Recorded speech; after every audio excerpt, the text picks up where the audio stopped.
Thank you for joining us wherever you are. This podcast episode is brought to you by the Old Ways Actual Play team. This actual play uses the Mage of the Ascension 20th Anniversary rules by Onyx Path Publishing. This actual play is performed by adults and contains adult themes. Our World of Darkness is intended for adults. Listeners should pay close attention to all listed content warnings. All content, including names, places, events, companies, and etc., which may bear resemblance to entities living or dead, is strictly coincidental. My name is Michael Diamond, and for tonight's game, I will be your storyteller.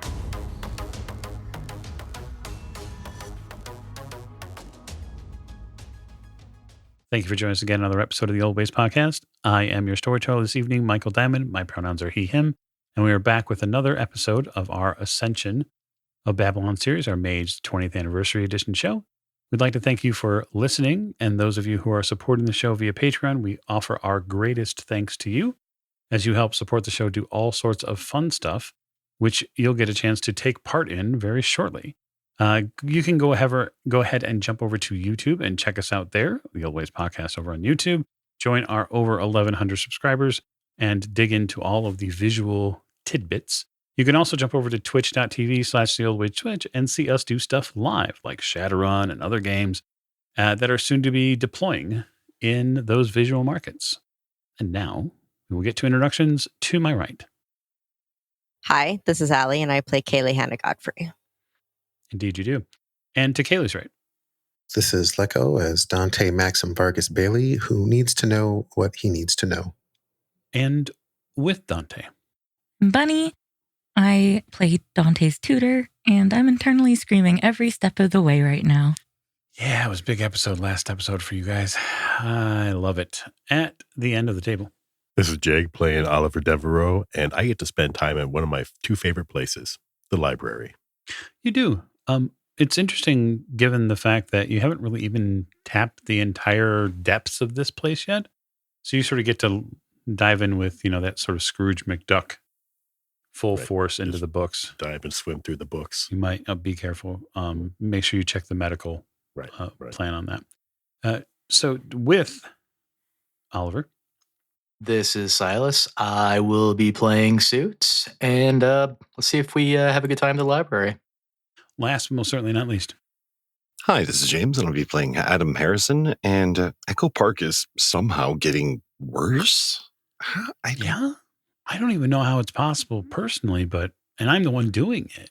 But sure enough, somehow the slum, which is Echo Park, becomes more and more sort of like that grease that you can't get out of the linoleum after a while, and it just pits everything, and there's a stain. Yeah. Right? We're both talking about the same punk house that used to be. Anyway, party of that. Right. Okay. So we are going to part the curtain this evening and look back in on fabulous Las Vegas. It is not the evening for us. It is the morning, September 30th, the morning after the Sphere. So what I'm going to have all of my mages do is make a perception awareness roll upon waking. 2. None for Dante. 3. All right. 3. Okay. So those of you who managed to get more than one success, which is all of you except Dante, get a feeling when you wake up that there is inherently something off. I sort of akin it to when you wake up and you go into the kitchen for the first time, or you try to put clothes on, you have that unbalanced feeling where it takes you a couple of attempts to do literally anything, or you're trying to make breakfast and like utensils are just, you don't have the manual dexterity anymore. You feel a little unplugged from the sharpness that reality normally has. Everything is a little dim. For you, Dante, you don't really notice anything different when you wake up. That's good, because what I needed more than anything was to rest my squishy mortal brain. Oh, yeah, absolutely. Kayleigh, you had a discussion with the father. Some decisions have been made about your future. And you have a 9 a.m. sharp appointment at the church. What I would like to know is, do you think Kayleigh's given any thought to the balance of her life between being a bail bondsman and being somebody who is mentored by a member of the Celestial Chorus? No, not yet. I love that. I love the high speed, no, No thoughts, only forward. correct. Yeah, so when you wake up, you get that feeling that something feels a little strange. You're not really sure what it is. But it feels like the world is just that hair's breadth off. You know, like that one degree to the left, 1 degree to the right. Nothing is completely lining up.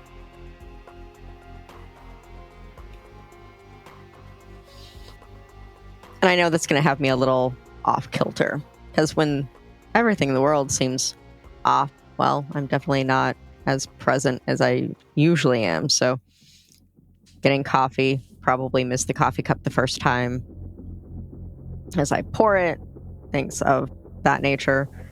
And since the world feels off today, I will leave considerably earlier than I probably need to get to the church on time, just in case. World's weird today. You go to grab your phone and it sort of fumbles out of your hand and it lands on the couch. And you turn to grab it. A little bit of frustration there, as of course there's another thing that you have to, do other than do what you were supposed to be doing. And your phone goes off, but not like a text, not like a call. You hear the emergency band tone go off on your phone. Oh, I'll immediately pick that up. Seems a little coincidental given the events of the night before. It says on your phone, it says that the weather service is issuing a dust warning that is at near whiteout condition.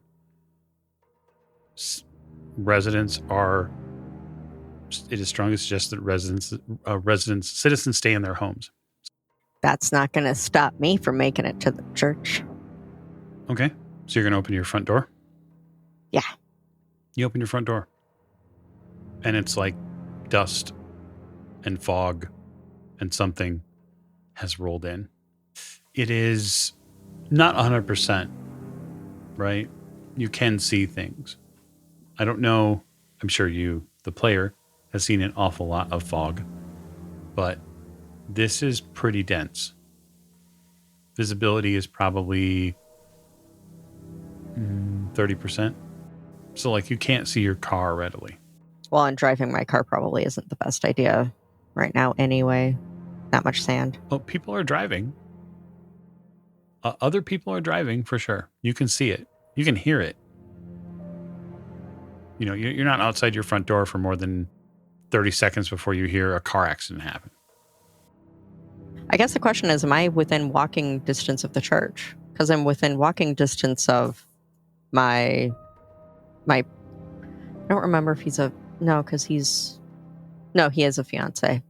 He is. We just haven't actually gotten married yet. So I'm definitely within walking distance of my fiance's house, and I know that the church is within walking distance of there. So chances are I'll just walk over to the church. I'll put on my sunglasses for at least some sort of eye protection. Okay. And I will walk to the church. Okay, we'll have you walking to the church.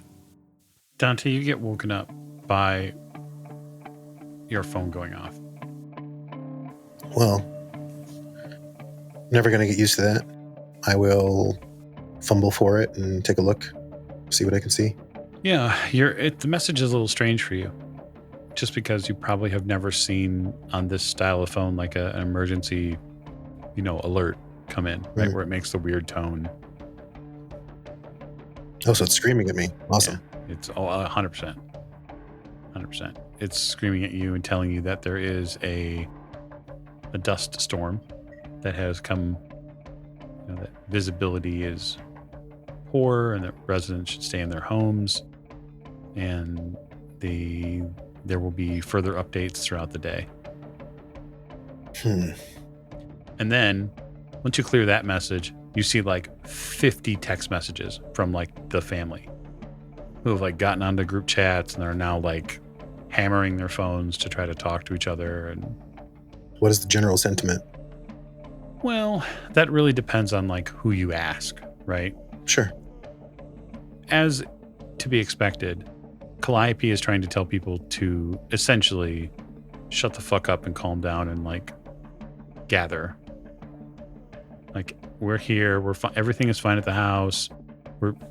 We don't need to go out for anything. The fridge is stocked. We're just gonna, hang out and try to get things so that way we can get through this. Mariana is not at the house. She is with her boyfriend. And as try as she might, Calliope can't seem to get her to come back to the house. She says that she's safe where she's at. Okay. Well, that puts a mood on my morning. We'll hop up, and while I tend to kind of my morning routine, I'm going to send a message to Kayleigh with a simple hello. I realize it's early. Last night worked itself out.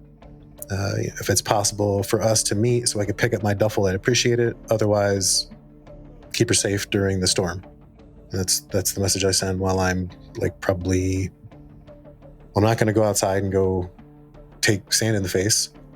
So I think I'm going to actually start cleaning out my stuff from this apartment and like disposing of the accumulated refuse of my past few years and get it down to the essentials. Okay. Yeah, it probably take you a little while to do that, but since you don't have, the ability to leave without there being some sort of effect, you put your time into cleaning out your spot. I will engage in the back and forth, only to say, if you're at the house, please stay there.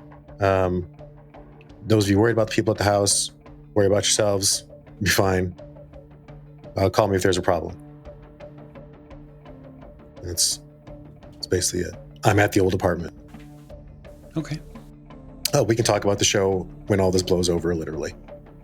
So you're cleaning out the old apartment, probably going through half a dozen things that you're trying to compartmentalize and figure out, okay, this is stuff that needs to go and stuff that needs to like get launched into, the garbage or whatever it is, or that sort of thing. And you get this feeling like someone's watching you. You become intensely, in fact, hyper aware. I stop doing whatever I'm doing, and I look around because that feels instinctive. I feel like prey right now, so I'm going to look around. You look around. And I will say, hello? You hear the wind outside whip a little. I will run over and shut the window. Oh, it's shut. You can hear the wind sort of like batter on the window frame of the apartment. Is there something out there? Well, right now there's an awful lot of dust. And there's this other sort of strange precipitation. It looks like fog. It's sort of hanging in the air around this dust. Makes things a little,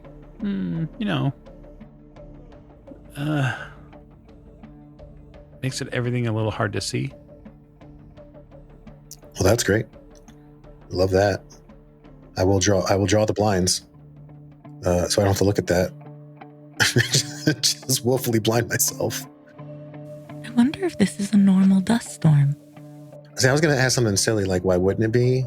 And then I realized you would probably have an answer for me. So let's just pretend I didn't bother trying to ask that and jump to the part where you tell me what you mean. I'm not used to being in Las Vegas, so I may not know what a dust storm is always like, but maybe this isn't just dust out there. That was all I was thinking. I'm sorry, pretty boy. I didn't mean to interrupt your morning of cleaning. Oh, no. I'm actually really glad you brought this up. You mentioned places you've been and times you've been before, and we haven't really dug into that. Well, I don't know if you noticed, but we're kind of locked in right now. It is true. So I think maybe, since I'm having, I don't know, some difficulty figuring my shit out, you can tell me about the foibles of someone else that you walked through this and how far they fell before they figured their stuff out. Maybe I'll feel better by the end of this process while I continue to dispose of things I don't need. I'm not entirely positive that I can make you feel better in that regard. Mostly I'm just looking for history. That's fair. The last time I was around was in Paris. Quite different than Vegas, especially, back in the 1800s. Little learning curve getting used to your time since then. I feel like I should say, if nothing else, you have not fallen the farthest that I have so far. I am not a stranger to falls. We, I guess, are not a stranger to falls. I think that I still am trying to piece together parts of last time around myself. But, honestly, I don't think that your struggles are that unusual. I think that it's a lot to take on in your first week of being aware of any of this. And I think that you are in a lot of very weird situations, especially for somebody who's only been awake for a week. And I truly think that maybe this will make you stronger for it. Maybe it will make you better for it. I mean, forged in fire, right? That's a thing that people still say in this era, I think. In TEDx talks, I think it's a big deal. I'll have to find out who this TEDx is and maybe listen to his speeches. Just get the TEDx's. All right. Well, I've lived my life according to, schedules and routines. You tried explaining to me last time that things are patterns. Things are pattern built. Mm-hmm. So I guess why don't we just focus on that today? I would love to. Can you help me organize my shit? I'm going to leave the two of you organizing and contemplating, everything else. Oliver, you get ready to leave for the library. And when you do, you hear this really strange sound roll over the apartment, this little condo that you're in. You feel this metal on metal grating sound. What the hell is that? The telephone rings. Pick it up. You pick up the 1950s telephone. Yes. You hear John's voice. Oliver, everything okay there? There's this weird metal on metal sound. Okay. The recliner, the thick one? Mm-hmm. Go and sit in it. Okay, I put the phone down. No, take me with you. It'll reach there? It should. Okay. You walk over towards the recliner and the cord that continues to go further and further and further. Get to the seat. All right, are you sitting down? Yes. All right. Now, pick your feet up off the floor. Okay. It's really weird. You feel the apartment shudder. And then you have this strange feeling like you're going down. What's happening? We're protecting the house. Oh. I told you that the house is warded. Right. So the imagery on the outside will not change very much, but what is happening right now to you is that the portion of the apartment that you are in is lowering about 20 feet. Why are you protecting the apartment? Because there's an effect.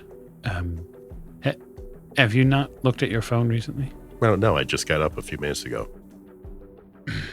Well, there is some sort of strange atmospheric effect that has encompassed the entirety of the Las Vegas area. Everything is as if there's a blizzard, a near whiteout condition, except that it's this strange dust storm that's taken over the city. When was the last time there was a dust storm in Vegas?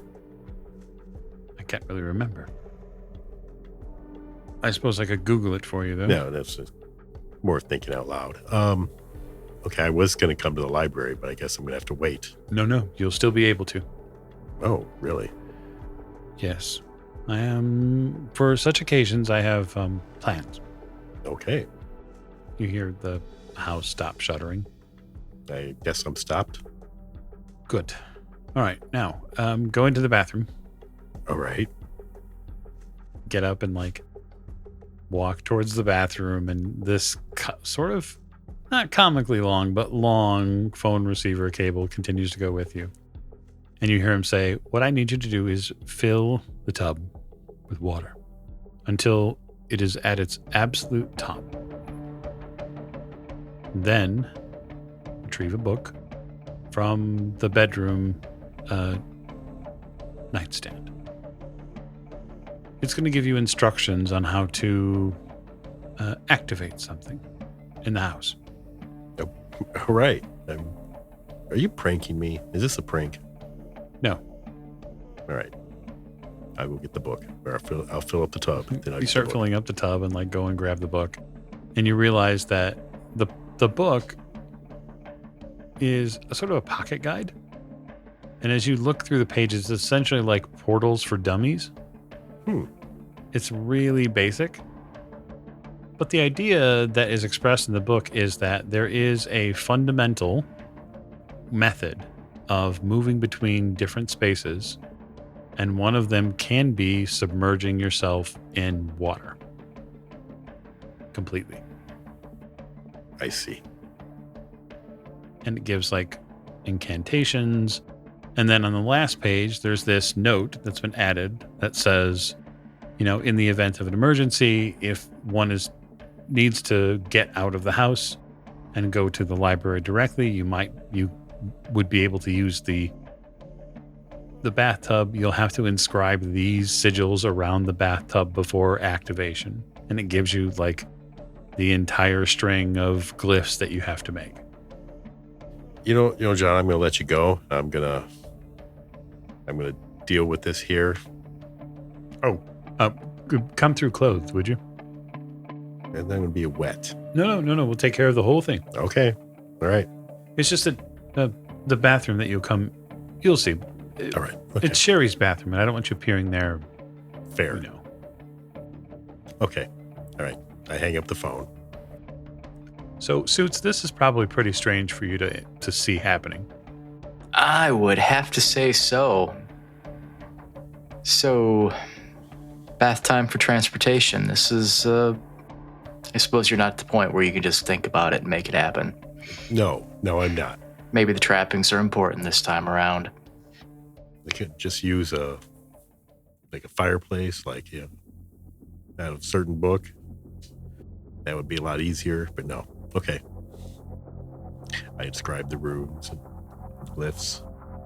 Okay, so I'm gonna ask you, as far as Oliver's spheres go,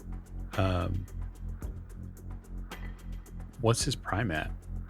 1. Okay, you can at least sense the flow. That's important. So I'm gonna have you make an Arate roll. Okay. Remember, you can spend willpower on Arate rolls. to act as automatic successes and also prevent yourself from botching. I'm gonna spend 1 willpower. That's a good idea. And I got another success, so that's 2 successes.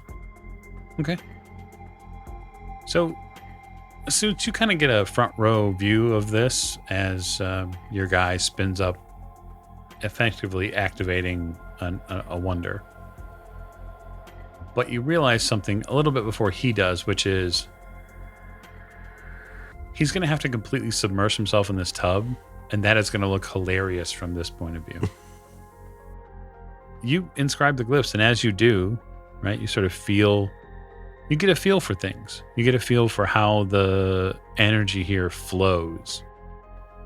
And it's only through this very sort of strict process that the energy continues to grow and grow and grow and grow. And as you finally complete the last one, you can see from the list of instructions that after they're completed and the tub is activated, you are to completely submerge yourself. I assumed. All right. And once you do, everything about your reality changes.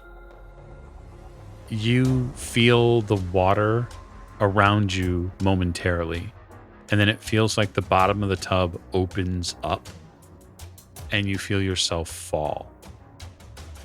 It sets off the trigger in your brain that tells your body that you're falling too far. And so your anxiety and your adrenaline spike, and you have a fear response. And you start screaming because it's all you can do. And thrashing. And you land hard into a pool of water and like this peach colored bathroom, peach toilet, peach jacuzzi tub. It's even one of those toilets that has like the fuzzy tank cover, and there are like shells, and there are Precious Moments dolls like placed in certain areas. And If you don't start breathing now, you may fall back in. Right. you stand up, and when you stand up, this red light comes on automatically over you. Right, you see it in the ceiling, and you feel yourself get, in effect, jet dried to about to the point that you're, well, I don't know, your ankles, because the tub drains. And then you see John's wife, Sherry, walk into the bathroom, and she's dressed, and she looks into the bathroom. Hi, Oliver. Hi, Sherry. Portal tub, huh? Yeah. Well, I have breakfast if you're interested. That would be great because, traveling through tubs is hard work. Well, there are some real problems out there right now. John will tell you more about it. He's doing some calculations. All right. You walk out into the library proper, and you realize that there isn't a whole lot of space in effect here. Like the public library portion of this space is small, and that John and Cherry's like domestic portion is basically tacked right onto it. You can't see it from the outside because reasons, but you do see John has, flipped the library sign closed, obviously, because no one's coming in today. And he's drug out like a huge chalkboard, and he is like, it's like a collegiate level. So you can see at Yale or Harvard, it's an enormous, 25-foot long chalkboard, and he's feverishly drawing on it with like symbols, and he's, working through his own personal mathematical madness. Well, I made it. Good. How much do you know about precipitation? It's not really my forte. There's a book over there on weather. Start reading. Okay. Is this connected to what happened last night at the Sphere? That is my fear. You hear the sort of tack of like his chalk moving really fast. I think something came out of that bubble, and not in a good way. Yeah, I was going to do some research on that, but I'll start reading about precipitation. I'm sure it's riveting. Oh, yes, no. Get coffee for sure. Ooh. You can see through the glass front of the library here. It's all dust. It's all a big dust cloud. You can't even see the street or the parking lot. It's bad. It's bad. And the current weather report says it's not going anywhere. That doesn't seem normal. Well, the local weathermen are spinning it as best they can. The Weather Channel will probably be walking around here in the next 5 minutes before their people get blown away. That's what happens. Hey, I think I met another technocrat. John, sort of one of his eyebrows go up. Yeah? Yeah, she was some businesswoman that was handling one of the shows last night. Get a name? Yeah. Susan Perkins. He seems to scratch his mustache for a minute. The name doesn't seem terribly familiar. Sherry, do we know a Perkins? And she comes out with a tray of coffee. Perkins? Yeah, like the restaurant? And John shakes his head. No. Susan Perkins. And for a half second, Sherry's eyes glow, just for a second, as she seems to take a breath in, and then she exhales and her irises and her eyes are normal colored again. Yes, a local technocrat. Why? What happened? Apparently she signed one of the my friends that awoke the other week. Signed? Yeah, as a performer in a show. Sherry comes over with a cup of coffee for you, and then hands one to John. Perkins is part of acquisitions. It's her job. She's a talent scout. Well, she found a talent. It's a creative cover story, too, because she's scouting for multiple things at the same time. Well, I warned Dante about her.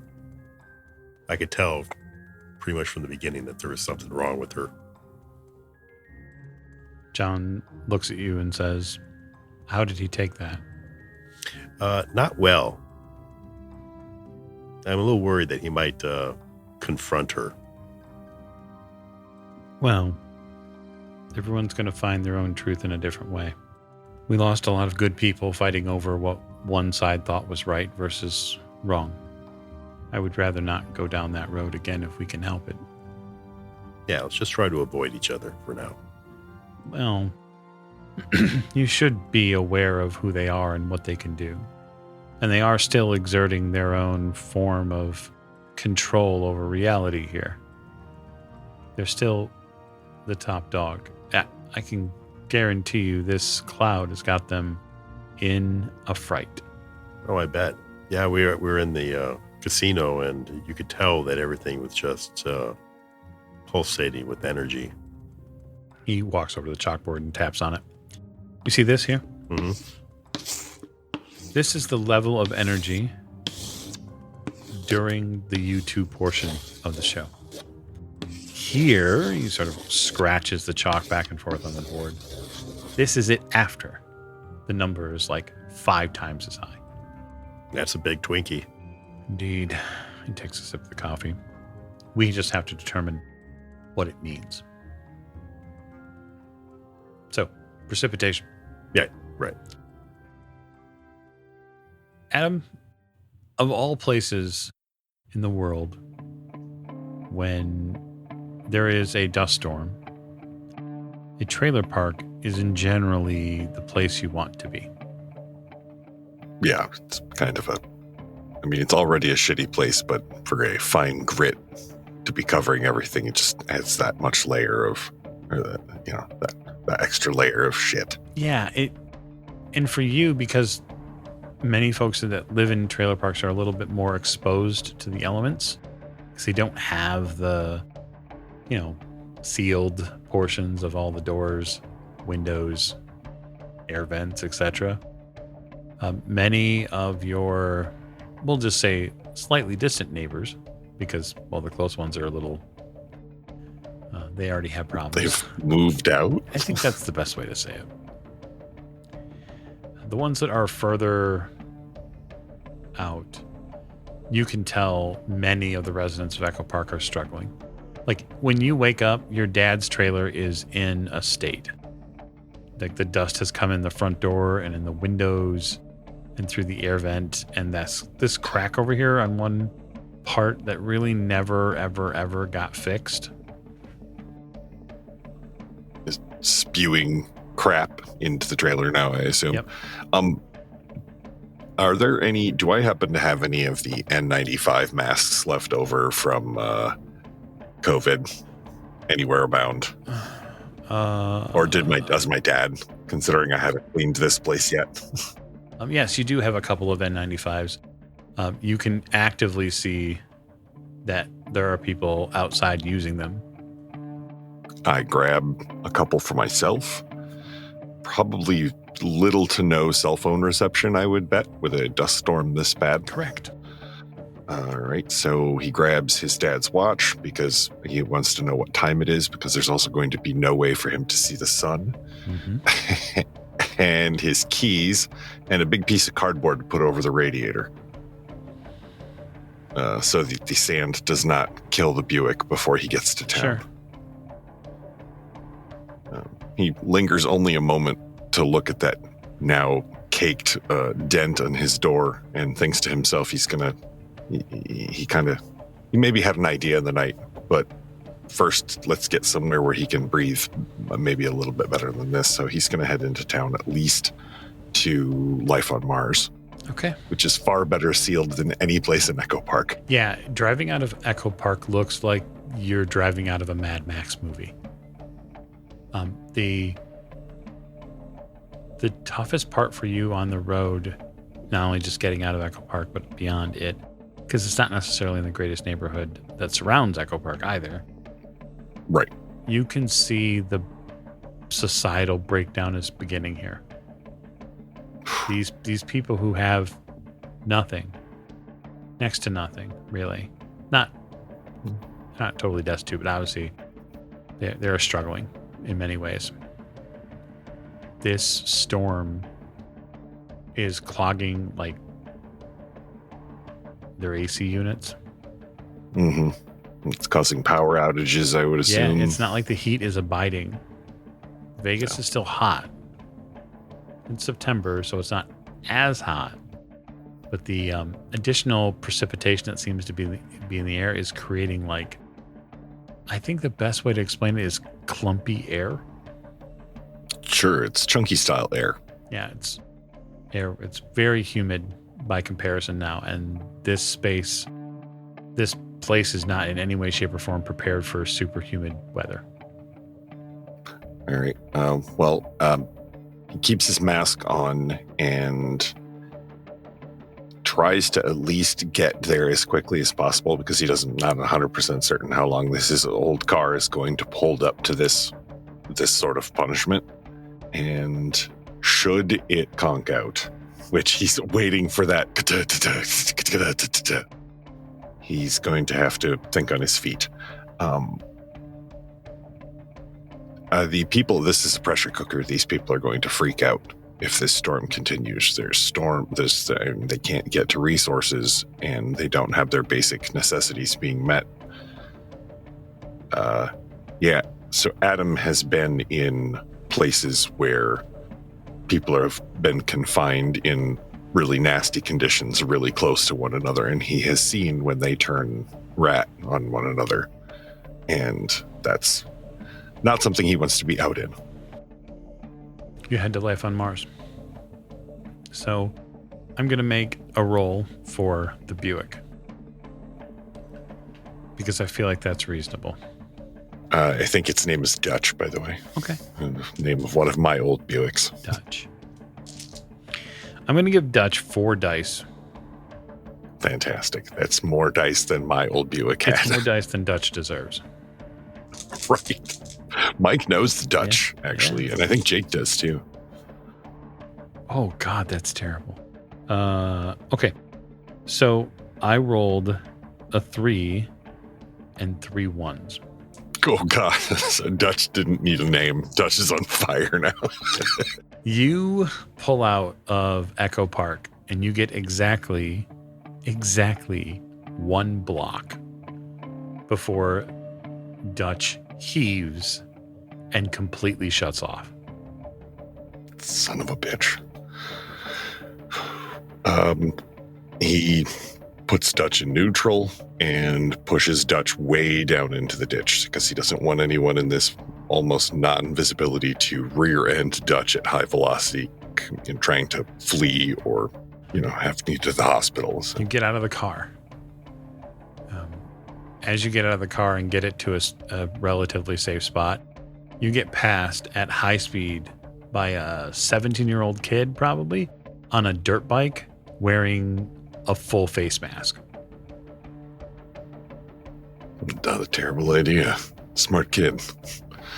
Mask. Shit, I need something for my eyes. He's gonna dig through Dutch and see if he can find a pair of glasses or old goggles or anything. Just like I'll put the plastic bag over his head. Got any entry magic? Well, actually, you know what? He has been explained how this works, and maybe the reality will forgive him just this once. Mm-hmm. But he does know probably somewhere where there's a pair of something at home. So if you're going to pull stuff, you need matter. I don't have matter. That's right. I have mind. I keep thinking matter and mind. You need matter too if matter you're going and to pull mind. from the house. Yeah. You can make it look coincidental by reaching into the back seat because the back seat's probably full of shit. That was my thought, but I don't have the dots to actually pull. It's a good thought. But I can with 2 dots in life, I can at least kind of, I won't say seal my systems, but not have nearly as bad a problem out here in the dust and the choking nastiness. I think so. I think you could probably give yourself a little bit of, pattern adjustment. Environmental protection. Yeah, sure, roll art. And then before you do, tell us what your life focus is. Actually, in this case, it is still, since it's life, it's my tattoos. And in this case, he's pulling the energy from around him, this crackling energy, definitely, but just the energy of the universe that he's come to start to understand. And charging every line over and across his body, tracing them with his mind and filling them with power. Fantastic. Almost making a little skin and inward shield. Okay, so it's an Arate roll. Highest sphere +3. I'm going to consider it coincidental because no one can tell the difference. That's 3 successes. Okay. So you're able to, in effect, alter your pattern just slightly. And what it will do is it will keep the onset of any dust from affecting you for successes in, say, the last 3 hours. That will get me to life on Mars, even if I have to hoof Easily. You do have to hoof it to life on Mars. So there are some good parts of this, and there are some bad parts of this. Life on Mars is obviously shut. No one came in to open it.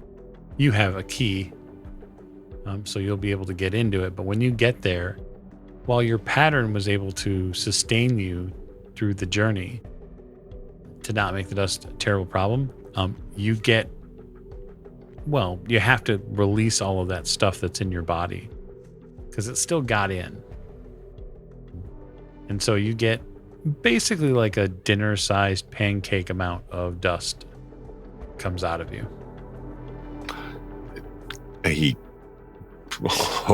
cleans it up the best he can, but understands there's probably got to be a balance to these things. And make sure that the door is locked and wedged closed. Yeah. Uses the phone there to try to call Oliver. Okay. Oliver's cell phone rings. Hey, what's up? Hey man, you He dead? sounds really crackly to you, Adam. Like the reception that Oliver's coming through on is bad. Hey, you hear me? Yeah, barely. Are you dead? No, I'm still quite alive. I wish I was dead. Okay. I'm reading a book on precipitation. Oh, wow. I actually think I'm better off than you, and I'm in an empty restaurant by myself right now. Hey, I'm not that you would get out and about, but I'm at Life on Mars, and I have no way of getting anywhere at the moment. So if you need me, I'm going to be grabbing a bite to eat. Okay.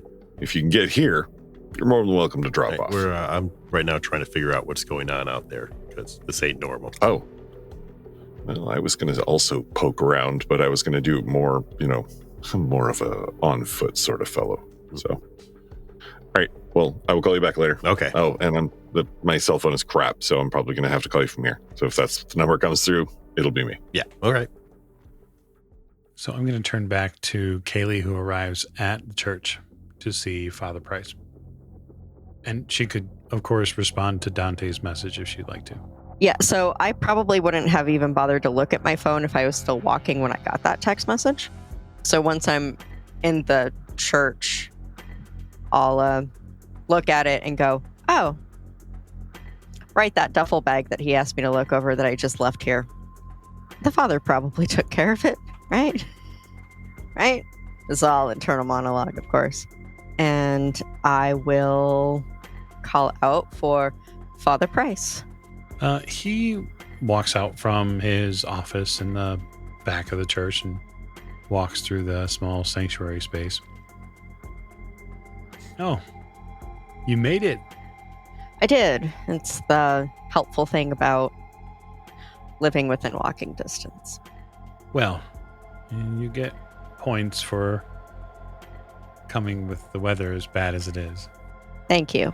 So that, before we get started, that duffel bag that my friend left me to take care of, is it still here? Oh, yes, it's in my office. I've been making sure the occupant is well fed. Understood. Wondrous creature, actually. Fair enough. Is there a time that, like a specific time that would be easiest for him to be able to come and fetch it? The sooner the better. Okay. And I'll pull out my phone and send, anytime is fine. It's still at the church. As soon as you can. Send. You get it eventually. So, where do we start? Well, I think we ought to start with the word. And what's the word? He leans in. The bird is the word. Oh, dear. Heavy ground. No. You can't leave yourself open for puns like that. I have no choice but to continue.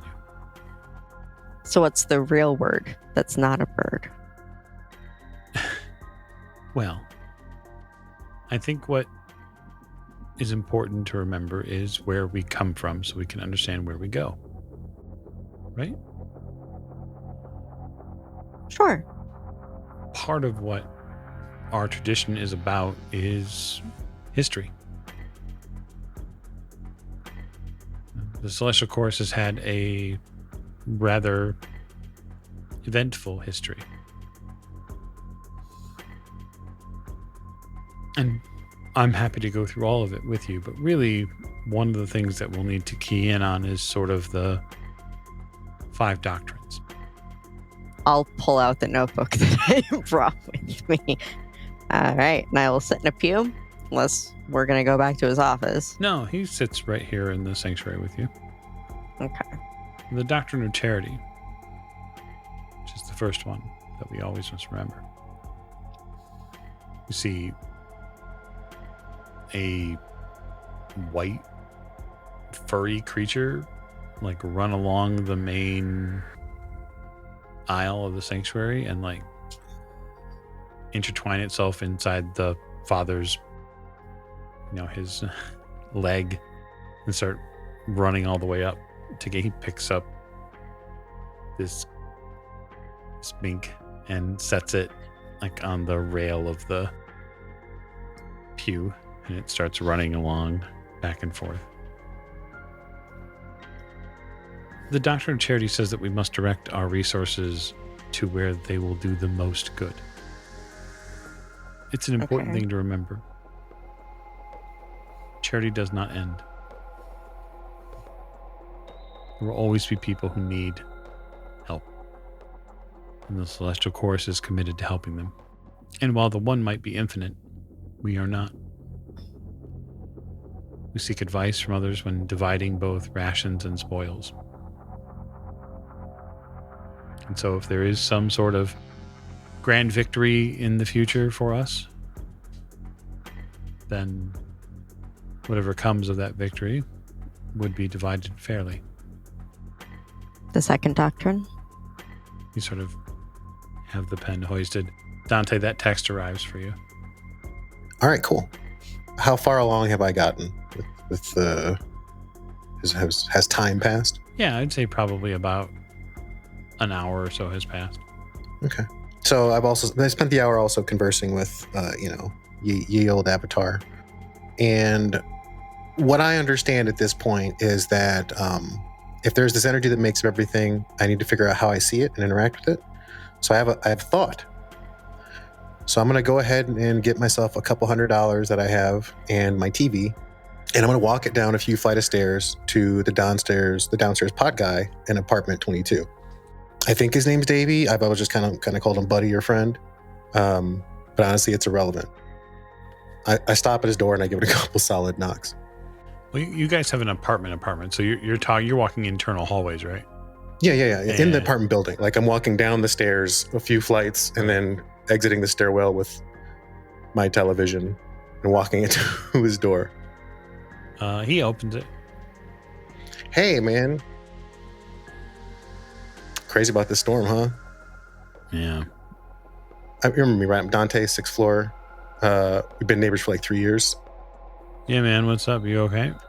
Yeah, I'm moving out actually, and I got no use for this. I thought maybe you might, but if not, I can toss it. But that's only half the reason I'm at your door. Actually, I could really use your help, and I am prepared to pay you well for it if we could talk inside.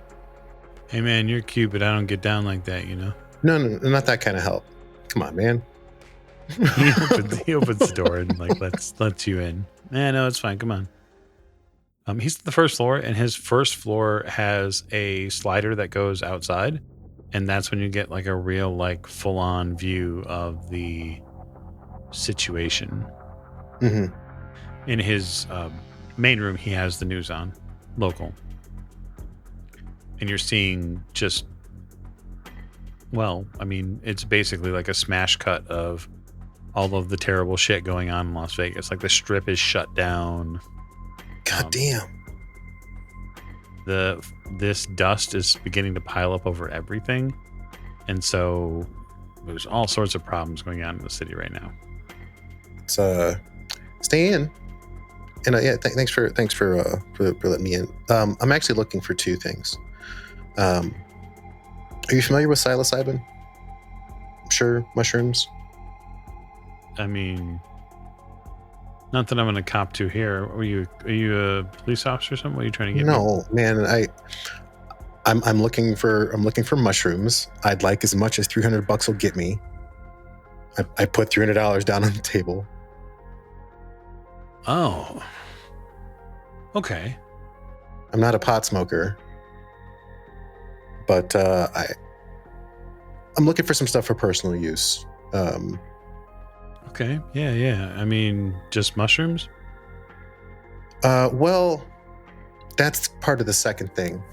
I'm not sure yet, but if I might drop off a list before I go of some things that you can let me know whether you can get access to. Even though I'm not going to be living here anymore, you know, I've always found you quite capable. Clearly, you can pay your rent, so you're at least a sound businessman. Yeah, well, I keep most of the stuff under everybody's noses as best I can. Well, like I said, I'm not looking to cause any trouble for anybody. There's some things that I might have trouble getting access to on my own. And if you're willing to have a look, I unfurl a sheet of paper and I offer him basically a list of supplements that might be questionable depending on what country or state you're in. We don't have to talk about it now, but anything that'll get me. I kind of need to get back to what I was doing because I have to get out in this shit. You have to? Yeah, I got something. I got to go pick someone up. It's about time they come home. But they're safe now. So. All right. Well, hang on a second. He walks into his bedroom. Thanks, guy. I just kind of stand there in his main room. You do the thing that a lot of people do who buy drugs illicitly, which is you stand around in a room that you're sort of a little uncomfortable with, and you wait for this illicit transaction to take place. And you think a little about your life and about where you're at and what you're doing and how you got here. And then the door opens and the guy comes back out. Well, the reason I've never had a problem with this guy is because he doesn't deal to my siblings. So we've been cool. So, I'm going to give you this. And he sets it looks like a brown paper bag. Uh-huh. There's something inside of it. What you choose to do with it is your own thing. I would just say, if you've never traveled down that road before, caution and patience is important. Not everybody takes to it very well. It can upset your stomach if you don't do it the right way. I give him the nod of someone who has done the research and is prepared basically for the event. Whether or not the impact is going to hurt him is still in question. He's aware of everything around it. I'll take it easy, I promise. Appreciate it. Do you want the TV or do you want me to get rid of it? Yeah, man, put it over there. Put it over there.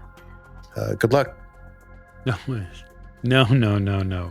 You keep that luck. You need all of it where you're going. Yeah, you're probably right. I will see myself out. Pocket the mushrooms and actually I'll go up to my place and I will store them properly. I don't need them stinking or sticking. Dante, Yeah, what's up? I'd like to talk to you about part of how this world works in a way that I haven't gotten a chance to yet. Would you prefer that I do that now while we still have some time alone together, or would you like to go get Sophia first? Well, we can do both. I put my headphones on and I will get my elevation mask and my road goggles. Oh boy. And my all of my outdoor wear. Yeah. Strap all that on. Chrome spray paint. I understand. Yeah. And we're gonna go for a walk and talk. You're headed to the church? Yeah. Okay. I'm probably not gonna be able to get a ride, so if anything, I feel like I'm probably better off on my feet. Oh, and I'm sorry, I messaged Kayleigh that I'm on my way. Okay. Oliver, John and you work the chalkboard for a good 45 minutes. He eventually has you put the precipitation book down because he doesn't think that the effect is, he thinks the precipitation in the air is a side effect of what's happened. He explains to you that he believes, in theory, that the energy release that happened near or at the sphere was after a series of buildups. And then he explains how a volcano works, which you already know, but John's also sort of he's an old man on a roll, and so you just let him go. Mm-hmm. But he explains how, volcano and gases and pressure builds up. And then he is also in the same breath deeply concerned that what might have been released is a spirit. And he talks to you about what the Umbra is. He talks to you about the Umbra being a place beyond the physical world where entities live. Not necessarily ghosts, but they can be after images, they can be spirits, and these spirits can be very powerful. And if it is something like that which has been let loose, then a couple things need to probably happen. One is it needs to be located, and it needs to be contained somehow. He isn't sure how just yet. That comes later. But he seems to be very concerned that something happened at the sphere that no one fully yet understands what happened. Would it be wise to try to figure out what the spirit was before we go looking for it? Yes. Yes, I mean, this is like it's like any sort of research paper or any sort of investigation. We need to know as much about the thing as possible. You were there on top of the building, yes? Yes. It would be good to collect the voices and the images of the people who were there to talk to all of the fledglings, as we would call you. The new mages. All right. It's not meant to be condescending. It's just a title. Right.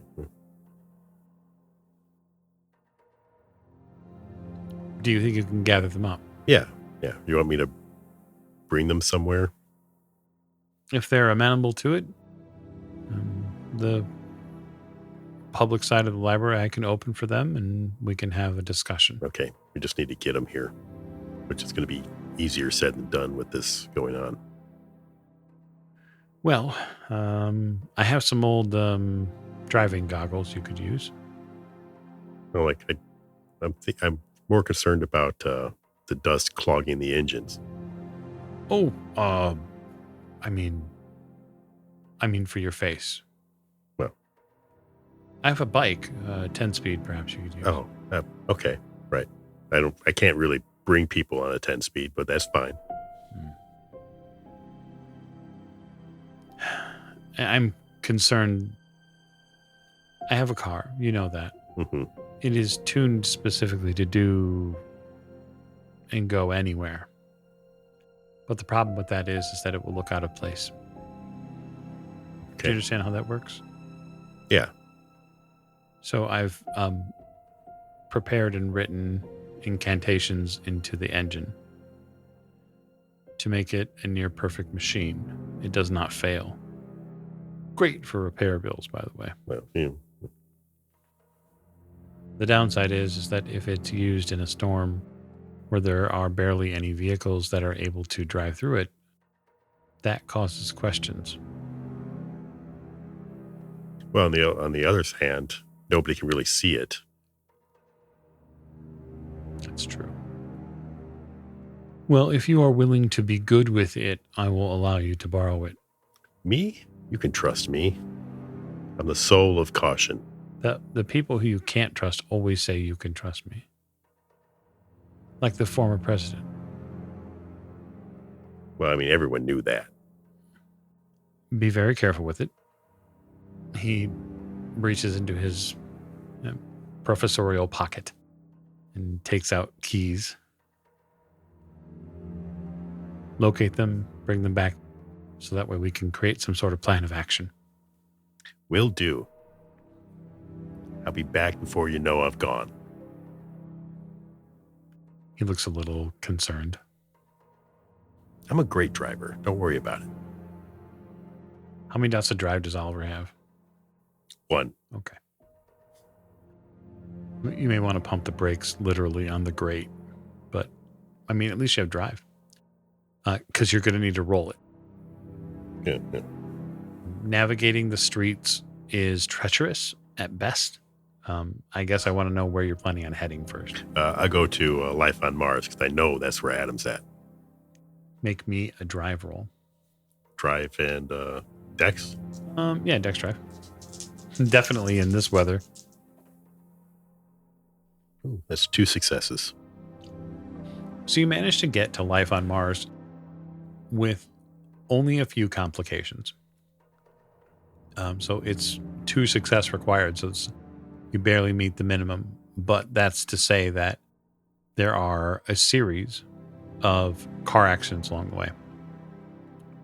And surprisingly, the thing that you have to dodge most in the car are people. There are just people out in this.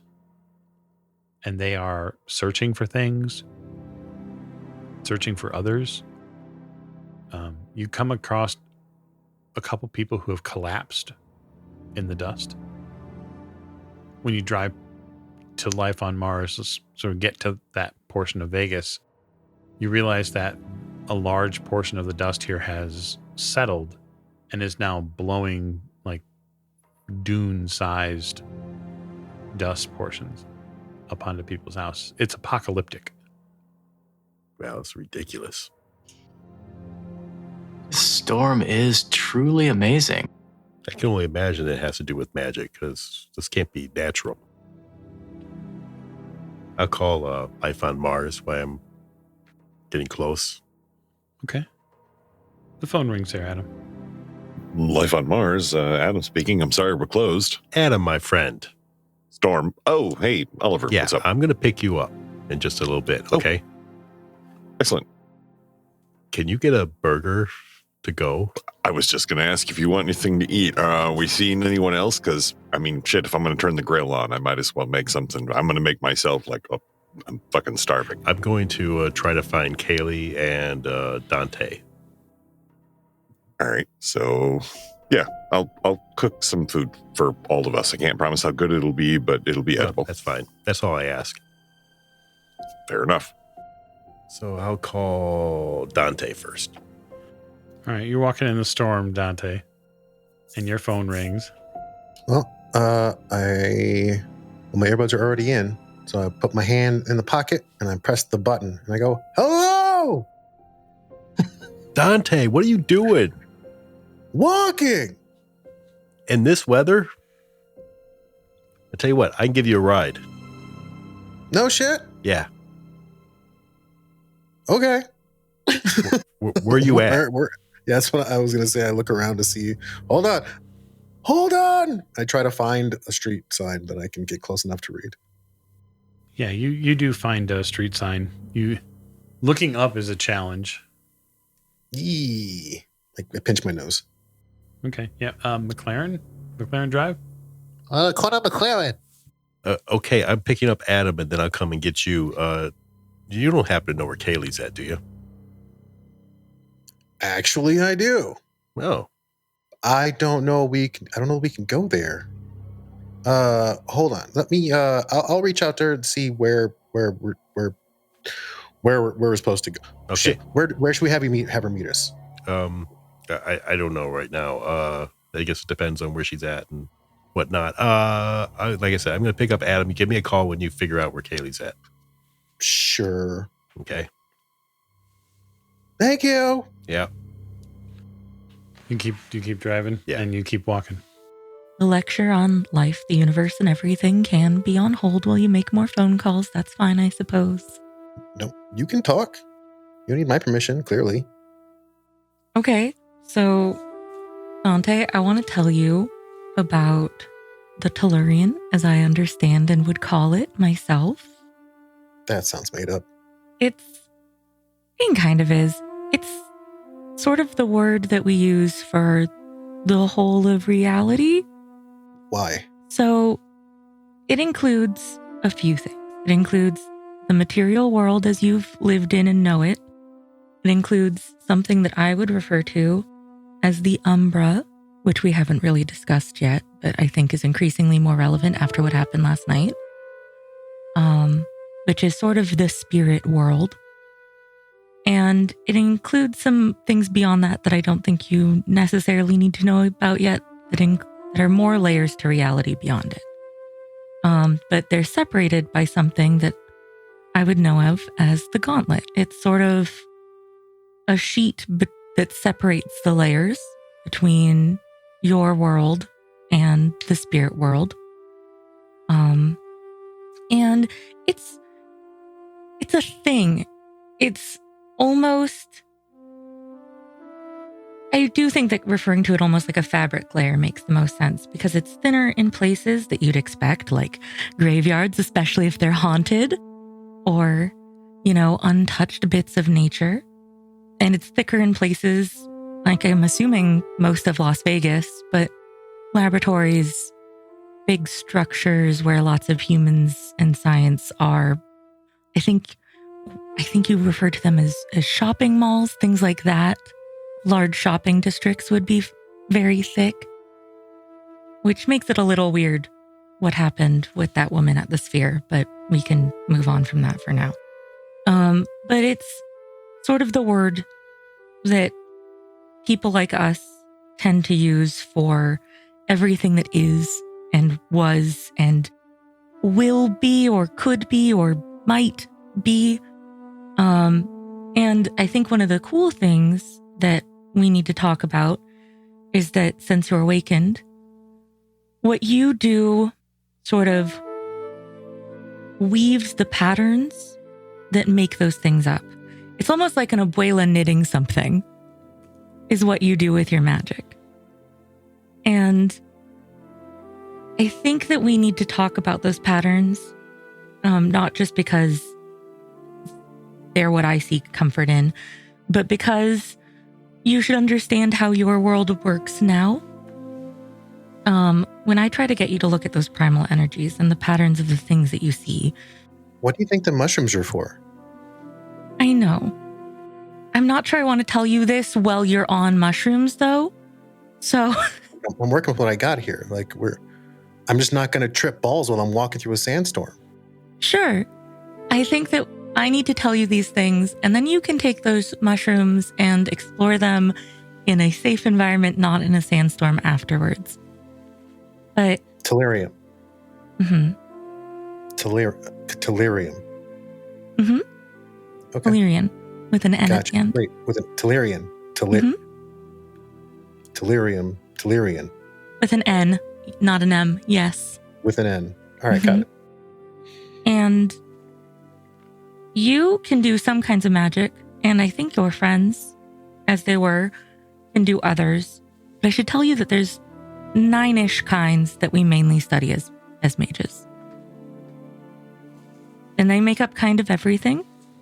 So it's mind, spirit, forces, matter, life, correspondence, time, entropy, and prime. And we used to have a council that oversaw them. I don't know the state of that, but those are the main magic types. They're what we study and what we weave. Nobody studies all of them. Don't worry. I'm not asking you to know all of these someday. I actually think that would break any person who tried. But there are multiple of them inherent in you. And I find comfort and meaning in those things. And I know you've been looking for comfort and meaning. I love being able to see how life comes together, how it grows, the beautiful patterns and shapes to all living things, whether it's you or Sophia or a tree. I love knowing that minds are a somewhat understandable, if not just shy of tangible thing that you can manipulate to empower and bolster yourself, to shield yourself, and do many things beyond that, but I also don't think you're ready for that. And I love seeing the primal energy that makes up the world, the patterns and blocks that build all of the things, the way it moves through life and spirits and matter and forces, through all things. It is the glorious, beautiful expression of magic itself, and you can see that in everything. And I know that that's what the mushrooms are for, so I should say that that isn't just you tripping balls, as you put it, but it's to be able to see and directly engage in that. That's something special, and that's something that you can do, and not even all other mages can do. And that's amazing. So I don't know, I thought I should tell you those things and be open to any questions you have now or while you're on drugs to experience them better.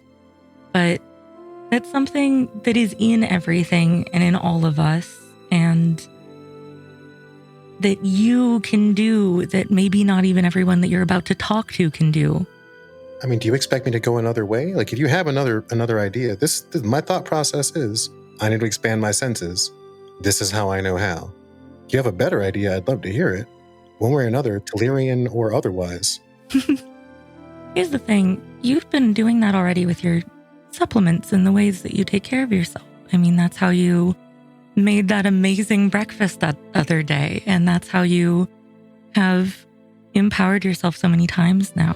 But if this is how you broaden your senses, it's not like I'm sitting here telling you you can't. I didn't think that I should have this conversation with you while you're high, even if you take this information into when you are high. Well, I have no idea what I'm going to want to talk about when I'm high. But for now, let's get out of this weather, huh? I look for some place to get cover while I wait for Oliver. Okay. Yeah, you find a place to get cover. It's basically a bus stop. And I also will send Kayleigh a courtesy message because I don't know if she wants us at the church. It says they want to meet us. They're coming to pick me up. They want to see you. Where should I send them? ? With a big they, like all capital they. So I guess my phone goes off and I'm sitting here like pen poised for more information. It's like trying to learn here, right? Do you mind, Father Price? No, of course not. Please allow your cell phone to interrupt the 5 doctrines. He sounds so disappointed. He sure looks disappointed. Yeah. I'm not going to answer. Okay. As we were saying, the doctrine of committee. We must ignore doctrines that break harmony, especially those who break harmony with the song of the one. Being a chorister means listening for the one, using it as a guide. If your own melody precludes other harmonies, you may be a soloist, although not within the chorus. Do you understand what that means? No, I don't, Father. Does that mean I'll perform on stage? No. Okay. It means that if you listen and you hear the one, and you choose a path which breaks doctrine or sits outside doctrine, you may be a soloist, meaning you would not sit directly within the tradition itself. Right now, that does not sound appealing. Well, no, of course not. Of course not. There is the doctrine of compassion. So we must act with compassion and love towards sleepers. Do you understand what that word means? Individuals not like us. Individuals whose avatars have not awoken. They are sleepers. We only level scorn at those who have heard the All-Singer's song and chose dissonance. So, former members of the chorus. Even as sleepers step away from, we must guide them from disharmony and silence. It's a much larger role than you're probably expecting. Yes. And that's all right, because you'll be able to grow into it. We have the doctrine of foresight, so we must plan our singers and the laity that they can lead and prosper. Each time we thought the final note was sung, a new verse in the Ascension War began. The Ascension War is something that you and I will need to discuss. I feel like there's a lot of history there to not be repeated. Hundreds, if not thousands of years. And then the doctrine of harmony. We must seek voices we have hushed or ignored. I must tell you, Kayleigh, our past has not always been one which has been filled with understanding. In fact, during the era of cacophony, many unique songs were silenced. There are many celestial chorus now that work to return items and objects of devotion to those who first crafted them.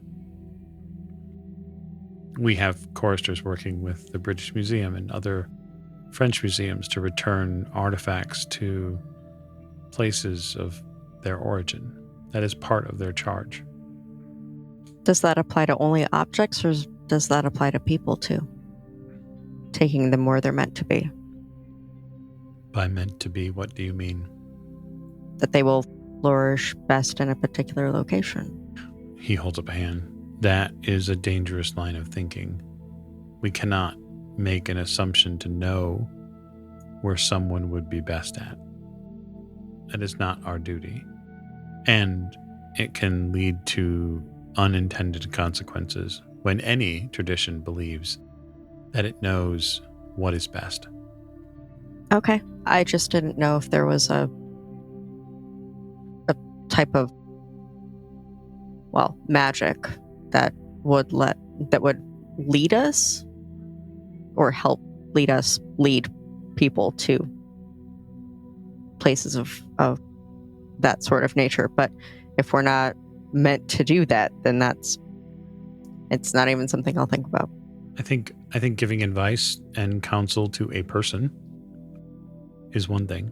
I think leading people with true resonant sounds from the one is dangerous.